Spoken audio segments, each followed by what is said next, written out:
تو کتنی اہم ڈیولپمنٹ ہے یہ کہ جہاں پہ ایک طرف آ رہا ہے کہ پاکستان نے ایک مسودہ تیار کر کے دے دیا کہ ان بیسس پہ جنگ رک سکتی ہے. پاکستان کی بات سنی جا رہی ہے اور دنیا میں امن کا ایک بہت بڑا منصوبہ تخلیق ہو رہا ہے جسے اسلام آباد اکارڈ کہتے ہیں. لیکن ڈونلڈ ٹرمپ نے سب کچھ ختم کر دیا ہے. یہ مطلب کوئی چھپی بات تھوڑی ہے. ان کا ٹویٹ موجود ہے. وہ کہہ رہے ہیں کہ ٹیوزڈے کو جو ہے برج ڈے منایا جائے گا اور اس کے اندر ان کے جو بجلی پیدا کرنے والے پلانٹ بھی جلا دیے جائیں گے. کیپٹل ہل پہ حملہ امریکہ کی تاریخ میں ہوا تھا تو ڈونلڈ ٹرمپ اس کے پیچھے تھے. اچھا لیکن میجورٹی نے انہیں ووٹ دیا. وہ اپنے آپ کو ڈیموکریسی کہتے ہیں, ڈیموکریسی کے چیمپئن ہیں. تو ڈونلڈ ٹرمپ اب صدر منتخب ہو. ماچس سے لے کر جہاز تک ہر چیز مہنگی ہو جاتی ہے اگر آپ پیٹرول میں اضافہ کریں گے, اور پیٹرول کی قیمت میں اضافہ ہوا ہے. یا اگر ورک فرام ہوم کا ہے تو اس کا مطلب ہے کہ آپ چھٹیاں منانے کے لیے چلے جائیں. دیکھیے ہم سب کو بھی اپنی قومی ذمہ داری ادا کرنی ہوگی. تحریک انصاف کے کچھ گروپس والے یہ بھی بات کر رہے ہیں کہ شاید اگر 10,000 بندے لے کے آ جاتے ہیں تو عمران خان کو پھر کہیں اور شفٹ کر دیا جائے گا.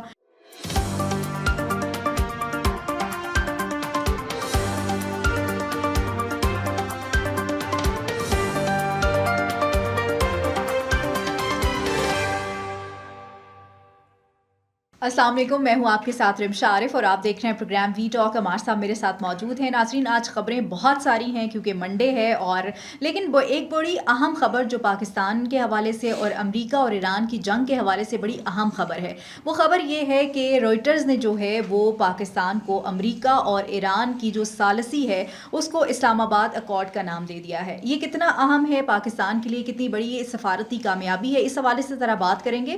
اور ٹرمپ جو ہے وہ رات گئے کچھ ٹویٹس کر دیتے ہیں, اس کے بعد جو ہے وہ پھر واویلا مچ جاتا ہے. اب ٹرمپ یہ ٹویٹ جو ہے وہ واقعی امریکہ کی یہ پالیسی ہے یا ٹرمپ کے جو ہے وہ موڈ سوئنگز چل رہے ہیں, ذرا اس پہ بات کریں گے یہ کیا معاملہ ہے.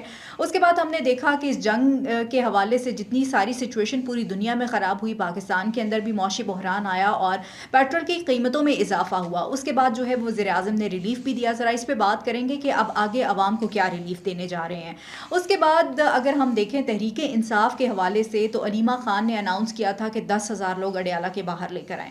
کیا واقعی تحریک انصاف اتنے سارے لوگ لے کے آ سکتی ہے یا نہیں لے کے آ سکتے, ذرا اس پہ بات کریں گے. ایک طرف جلسہ بھی اناؤنس کر دیا ہے, وہ پالیسی کیا ہے, کیا تیاریاں چل رہی ہیں, ذرا اس پہ بات کر لیں گے. اور لیکن بڑی ایک اہم بات جو تحریک انصاف کے اندر کئی ان کے حلقوں کے اندر یہ بات چل رہی ہے کہ مراد سعید کی جگہ کس کو ٹکٹ دیا جائے گا, تحریک انصاف کے اندر لڑائی کس چیز کی ہے, انہی موضوعات پہ آج بات کریں گے. ویلکم ٹو دا شو عمار صاحب. عمار صاحب سب سے پہلے تو اگر ہم بات کریں, خبریں بہت ساری ہیں لیکن امپورٹنٹ خبر یہ ہے کہ فیلڈ مارشل کی رات گئے 2 بڑی اہم شخصیات سے بات چیت ہوئی, جے ڈی وینس سے اور ایرانی جو ہیں عباس اراغچی سے. تو کتنی اہم ڈیولپمنٹ ہے یہ کہ جہاں پہ ایک طرف آ رہا ہے کہ پاکستان نے ایک مسودہ تیار کر کے دے دیا کہ ان بیسس پہ جنگ رک سکتی ہے. دیکھیے امریکہ اور اسرائیل کی وجہ سے ساری دنیا ایک شدید بحران کا اور خلفشار کا شکار ہے. بالکل ایسا ہی. کوئی ملک اس بحران سے بچا ہوا نہیں ہے. خلیج کے ممالک ہوں, ایشیا کے ممالک ہوں, یورپ کے ممالک ہوں, ایران ہو, سارے کے سارے ایک عذاب میں آئے ہوئے. اور اس کے پیچھے ظاہر ہے صہیونی سازشیں ہیں, اس کے پیچھے امریکہ کا جبر ہے. اور اس ساری صورتحال میں کوئی حل نہیں نظر آ رہا, کوئی حل نظر آ ہی نہیں رہا. ایک جانب سے ہر روز اعلان ہوتا ہے آج ہم یہ تباہ کر دیں گے, ہم یہ تباہ کر دیں گے, دوسری جانب سے بھی آگے سے کوئی ان کے سامنے کوئی جھک نہیں رہا. جی.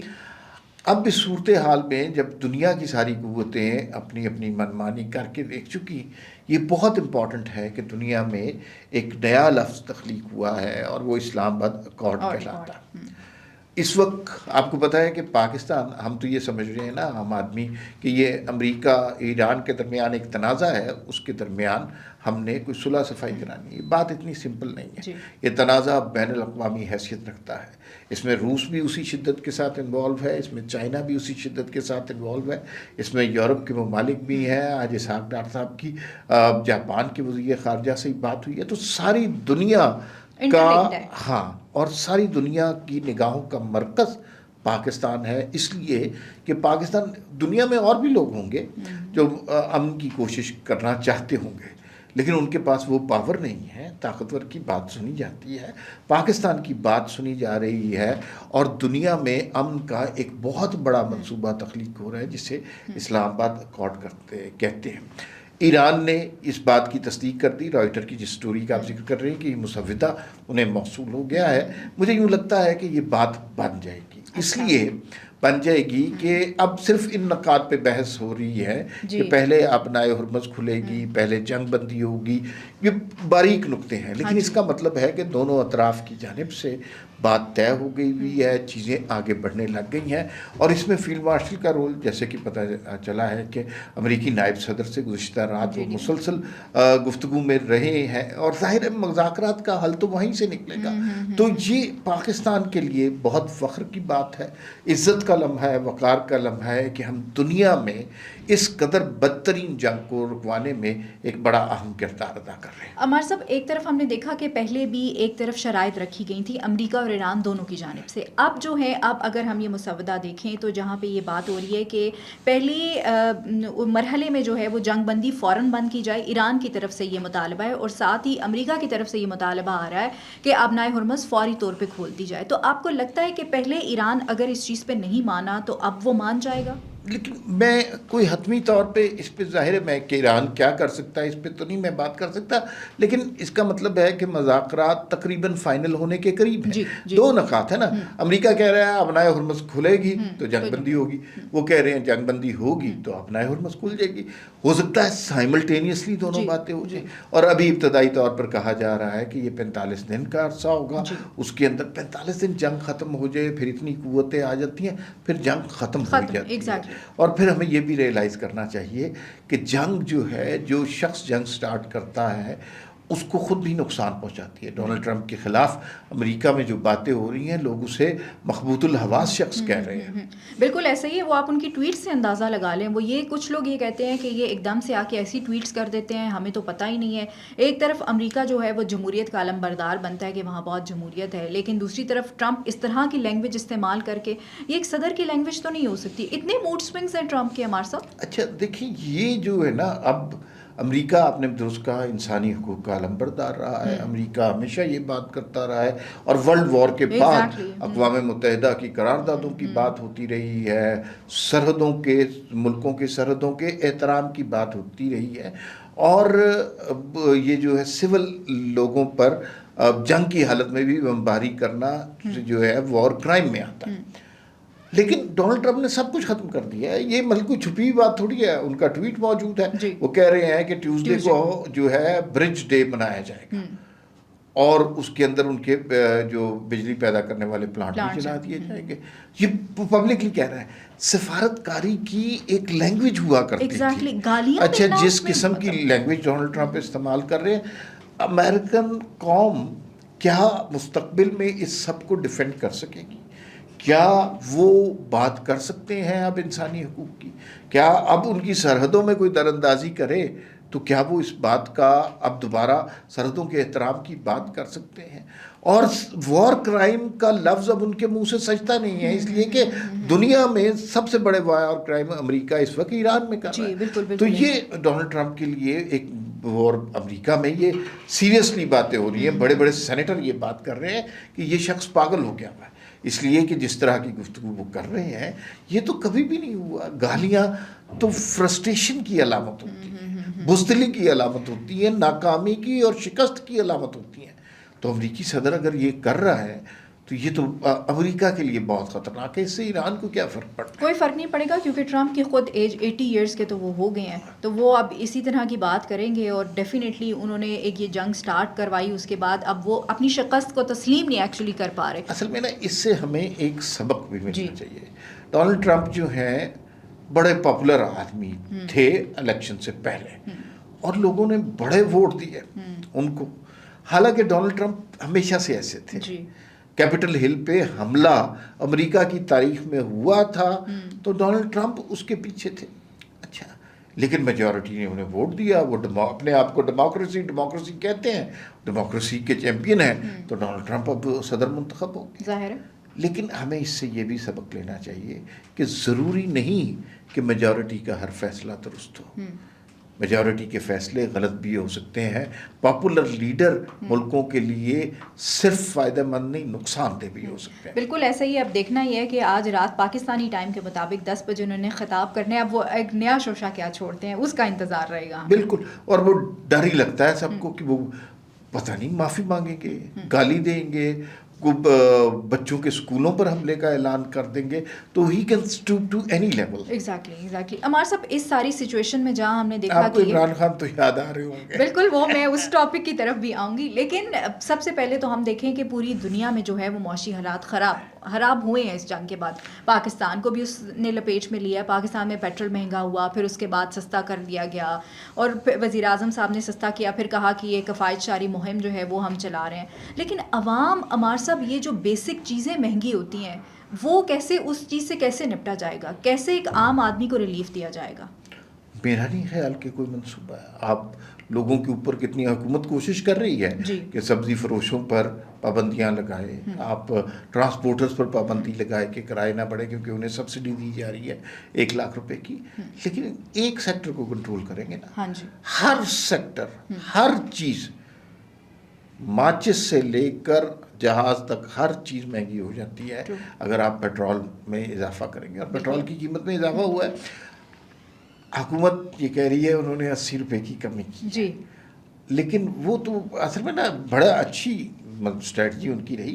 قیمت میں 57 روپے اضافہ ہوا ہے, ایسا ہی ہے, 80 روپے کمی نہیں ہوئی. لیکن وہ ایک اتنا بڑا اضافہ کر کے جب 80 روپے کم لگا تو مجھے یوں لگتا ہے کہ لوگ یہ سمجھتے ہیں کہ فری مل رہا ہے پیٹرول. لیکن آج میں جب اپنے گھر سے آ رہا تھا تو میں نے دیکھا کہ جو بس سٹاپس ہیں اور جو پبلک ٹرانسپورٹ کے اوپر جو رش ہے, بے تحاشا رش ہے. اس کا مطلب ہے کہ جو سفید پوش لوگ تھے جو پہلے موٹر سائیکل پہ آ جایا کرتے تھے اب ان کی بساط سے باہر, بالکل ایسے ہی, اب وہ اس طرح ہی جائیں گے. اور دوسرا ایک اور بڑا خطرناک فنامنن ہے, اور وہ یہ ہے کہ ہمارے یہاں تفریحی مقامات پر جانے والے لوگوں کا اضافہ ہو گیا. بھائی حکومت کا مقصد یہ ہے پیٹرول کم خرچ ہو. آپ اگر ناران کاغان چلے جائیں گے یا مری نتھیا گلی جائیں گے تو اس سے تو فائدہ نہیں ہوگا, ٹھیک ہے نا. اور یا اگر ورک فرام ہوم کا ہے تو اس کا مطلب ہے کہ آپ چھٹیاں منانے کے لیے چلے جائیں. دیکھیے ہم سب کو بھی اپنی قومی ذمہ داری ادا کرنی ہوگی. ہم یہ سمجھتے ہیں کہ سارے کام حکومت کے ہیں, ہم نے کچھ نہیں کرنا. اگر اس اسٹیج پہ لوگ عقل سے کام لیں, پیٹرول کو کم خرچ کریں تو پاکستان کی مدد ہو سکتی ہے. لوگوں کے ساتھ وزراء کو بھی کرنا چاہیے. وہ بڑے بڑے اسکواڈز لے کے جو ہے نا وہ نہیں جانا چاہیے. یہ بھی ذرا اس پہ بھی ذرا وزیر اعظم صاحب کو تھوڑی سی نظر ثانی کرنی چاہیے. بالکل. یہ جو مجھے پتا ہے آپ شاید امیر مقام صاحب کی کوئی ویڈیو آئی ہے. بالکل وہ پورا ایک لمبا چوڑا اسکواڈ ان کے ساتھ جا رہا ہے. اتنا پروٹوکول عمار صاحب. ہاں نہیں ہونا چاہیے. بہت بیوقوفی کی بات ہے یہ تو, مثلا حکومت کی پالیسی کے اگینسٹ بات ہے. بالکل ایسے. اور دیکھیے 2 چیزیں ہیں. پروٹوکول ایک اور چیز ہے, سیکیورٹی ایک اور چیز ہے. سیکیورٹی ظاہر ہے منسٹر امپورٹنٹ ہوتا ہے, آدمی ہوتا ہے, اس کو سیکیورٹی ضرور فراہم کرنی چاہیے. لیکن اتنا پروٹوکول, اگر وہ ویڈیو درست ہے, اتنا پروٹوکول, یہ تو میرے خیال میں بڑی غلط بات ہے اور حکومت کی پالیسی سے ایک طرح سے متصادم ہے نا. بالکل سوچنا چاہیے. یہ چیزیں بہت ضروری ہیں اگر ہم نے اس چیز سے معاشی بحران سے نکلنا ہے. اچھا ایک چیز اور ہمارے ساتھ, پنجاب میں کوئی تبدیلی کا کہا جا رہا ہے, کوئی کیا تبدیلی ہونے جا رہی ہے؟ آپ کے پاس کیا خبر ہے, ذرا بتائیے گا. اچھا بھائی, پتہ آپ کو سب کچھ ہے لیکن آپ بتائیں. اچھا وہ جو ہے نا حمزہ شہباز شریف کے بارے میں سنا جا رہا ہے کہ دوبارہ وہ سیاست میں, آپ کو پتہ ہے وہ کنارہ کش سے ہو گئے تھے, کوئی بالکل روح پوشا, اور پھر اس کے بعد تھوڑے سے عرصے 1-1.5 مہینے کے لیے وہ وزیر اعلیٰ رہے تھے. وہ بھی کبھی ایک دن وزیر اعلیٰ ہوتے تھے, ایک دن نہیں ہوتے تھے. پھر انہوں نے کہا نہیں بھئی آپ جو مرضی کریں. دوسرا یہ 2 بلاکس بھی بن جاتے ہیں, مریم نواز, حمزہ شہباز, حالانکہ یہ ایسا نہیں ہے. اور اس کے بعد اب سنا ہے کہ حمزہ شہباز دوبارہ ایکٹیو ہونے لگے ہیں. اور رانا ثناء اللہ کے بارے میں یہ سنا ہے کہ جو پنجاب کے صدر ہیں انہیں جنرل سیکرٹری بنایا جا رہا ہے. اب فیڈرل پارٹی کا جنرل سیکرٹری بنایا جا رہا ہے. اور احسن اقبال صاحب جو ہیں, جو اس وقت جنرل سیکرٹری ہیں, ان سے درخواست کی جا رہی ہے کہ آپ اپنی وزارت کے کاموں پر مزید تندہی سے کام کریں. یہ کچھ خبریں آئی ہیں لیکن حتمی نہیں ہیں ابھی تک. حتمی ہوں گی تو پھر سب کو پتہ چلے گا. وہ سب کو انتظار رہے گا کیونکہ لوگ یہ کہتے ہیں کہ پھر نون اور شین کی جو لڑائی ہے نا وہ کس طرح ہوتی ہے. تو یہ بڑی باتیں ہوئی ہیں. آج تک نون شین کی لڑائی نہیں ہوئی. لڑائی کرنے والے آپس میں لڑ پڑے ہیں لیکن ان کی لڑائی نہیں ہوئی. چلیں دیکھیں آپ لاجیکلی بھی بات جی. سنیں. آپ یہ سمجھتے ایک خاندان کے لوگوں کے بارے میں بات ہوتی ہے نا کہ آپس میں لڑیں. اگر یہ آپس میں ایک دفعہ لڑیں گے نا, جیسے مونا الہی لڑے آپ نے اس بالکل پورا خاندان اور اس کی سیاست ختم ہو گئے. بالکل یہ سمجھدار لوگ ہیں, انہیں پتہ ہے کہ اگر ہم نے اس طرح آپس میں یقیناً اختلافات ہوں گے بھی صحیح, لیکن وہ اختلافات آج تک کبھی باہر نہیں آئے. کسی نے ایک لفظ, ایک جملہ, ایک جیسچر تک نہیں کہا. بالکل اس ایسا ہی لیے ہے کہ انہیں پتہ ہے کہ ان کی سیاست ختم ہو جائے گی اگر انہوں نے مونا الہی والی. تو آپ کو نہیں لگتا کہ کسی اور کو بھی چانس دے دینا چاہیے؟ تو پھر موروثی سیاست والی بات ہو گئی نا. ہاں یہ بڑا اچھا سوال ہے, اور لوگ کہتے ہیں کہ بالکل موروثی سیاست نہیں ہونی چاہیے. بدقسمتی بھی ہے اس لیے کہ بہت سارے لوگوں کو چانس دیا گیا. اچھا. ایک مجھے ان کا نام نہیں یاد آ رہا, انہیں وزیر اعلیٰ ان کے بیٹے کو بنایا گیا تھا پنجاب میں. تھوڑے عرصے کے بعد انہوں نے ہی نواز شریف کے خلاف بغاوت کر دی. ٹھیک ہے. شاہد خاقان عباسی صاحب کو وزیر اعظم بنایا گیا تھا, انہوں نے دیکھیے کیا کیا ہے. تو یہ فیملی پالیٹکس اس وجہ سے بھی ہوتی ہے کہ آپ کے اعتبار کے لوگ ہوتے ہیں, آپ باہر کے لوگوں کو چانس دیتے ہیں, ان پر اعتبار کرتے ہیں. اور شاہد خاقان عباسی نواز شریف کے بہت اعتبار والے ہیں. بالکل یعنی ان کو شہباز شریف پر پریفر کر کے انہیں وزیر اعظم بنایا گیا. لیکن آپ نے دیکھا کہ پھر شاہد خاقان عباسی نے بھی راستے الگ الگ کر لیے, تو پارٹیاں اس طرح برباد بھی ہو جاتی ہے نا. تو میں خود کوئی موروثی سیاست کے حق میں نہیں ہوں, لیکن ایک جسٹیفیکیشن یہ بھی ہے ان کی جانب سے. وہ ٹرسٹ ایشو والا ایلیمنٹ آ جاتا ہے. پھر ایک طرف تو وہ یہ موروثی سیاست ہے, دوسری طرف تحریک انصاف کو کچھ سمجھ نہیں آ رہا, وہ بھی کوئی اسی طرح کی سیاست کرتے ہیں, کہتے یہی ہے کہ ہم نے نہیں کرنی. وہ علیمہ خان نے کوئی کہا ہے اڈیالہ جیل کے باہر 10,000 بندے لے کے آ جائیں, کیسے اکٹھے کریں گے 10,000 بندے؟ تحریک انصاف کے کچھ گروپس والے یہ بھی بات کر رہے ہیں کہ شاید اگر 10,000 بندے لے کے آ جاتے ہیں تو عمران خان کو پھر کہیں اور شفٹ کر دیا جائے گا, ڈیفینیٹلی سیکیورٹی کنسرن ہوگا, تو بشرا بی بی سے الگ کرنے کے چکر میں ہے علیمہ خان ان کو. اچھے حالات میں بھی تحریک انصاف کے جلسے میں کوئی 2 سال سے 10,000 لوگ نہیں آ رہے. اچھا. اب تو حالات بھی اچھے نہیں ہیں. اڈیالہ کے سامنے پہلے 1,000 لوگ ہوا کرتے تھے, پھر 500 رہ گئے, پھر 250 رہ گئے, اب درجن میں رہ گئے ہیں. تو اب 10,000 لوگ کہاں سے لائیں گے؟ پتہ ہے کیا, یہ جو بلند بانگ وعدے کرتے ہیں نا, اب ہوگا کیا؟ میڈیا کو ایک لطیفہ مل گیا. اب علیمہ خان نے کہا کہ 10,000 لوگ آئیں گے. اب کیمرے والے تو پہنچ جائیں گے, وہ تو جا کر وہاں پر بات کریں گے کہ بھائی یہ 10,000 لوگ ہیں. 10,000 لوگ وہاں پہ نہیں ہوں گے, یہ مجھے ہی پتا ہے, آپ کے بھی علم میں ہے. تو 10,000 لوگ تو ہوں گے ہی نہیں, اس لیے کہ لوگ آتے ہی نہیں ہیں. لوگ کسی کے حق میں بھی نہیں آتے. آپ کو, مجھے یہ بھی یاد ہے کوٹ لکھپت میں جب نواز شریف صاحب قید تھے تب بھی وہاں 200-250 لوگ ہی آتے تھے, 10,000 لوگ نہیں آتے تھے. تو علیمہ خان کے اوپر تو کی پارٹی کے اوپر 9 مئی کا بیگیج بھی ہے, ان کے اوپر تو بیگیج بھی نہیں تھا.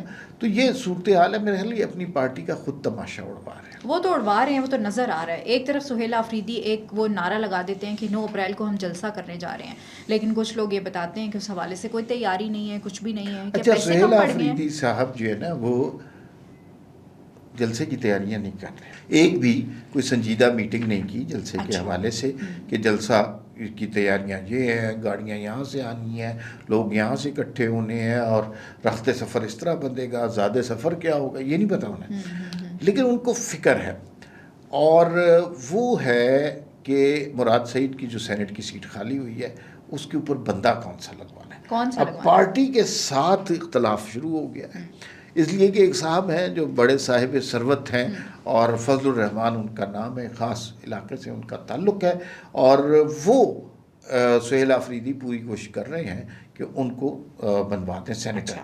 پارٹی کچھ اور بات کر رہی ہے, پارٹی کی طرف سے حتمی نمائندہ تو نہیں آیا, لیکن وہ جو یہ فضل الرحمان صاحب ہیں ان کے حق میں بھی نہیں ہے. تو ان کی توجہ ان کاموں کی طرف ہے. ایک شوشہ چھوڑ دیا گیا ہے, 9 اپریل کا ہونا ہوانا کچھ نہیں ہے, 4 دن میڈیا پہ بات ہوگی, ختم ہو جائے گی. صاحب استطاعت ہیں تو پھر پیسے والے ہوئے, ظاہر ہے تحریک انصاف کو پھر پیسے کی ضرورت پڑ گئی. نہیں, پھر وہ جس طرح جہانگیر ترین صاحب کو استعمال کیا گیا اسی طرح پھر اب ان کو بھی لائیں. ہاں بالکل. ATM مشینیں کس کو نہیں چاہیے ہوتی, تو وہ سہیل آفریدی صاحب بھی اب میچور ہو گئے ہیں, ATM مشین ان کو بھی چاہیے ہوگی. ہم نے تو سنا تھا اچھے بچے بن گئے, لیکن اب تو وہ نظر آ رہا ہے کہ بچے کے بعد میچور بھی ہو گئے. مجھے تو لگتا ہے اب وہ اچھے بڑے بن گئے, اچھے بچے نہیں رہے اب وہ. چلے دیکھتے ہیں اب ان کی پالیسی کیا ہوتی ہے, یا اور کس کو ٹکٹ ملتا ہے, اس کا یہ ہمیں انتظار ہی رہے گا. بہت شکریہ ہمارے سب وقت دینے کے لیے.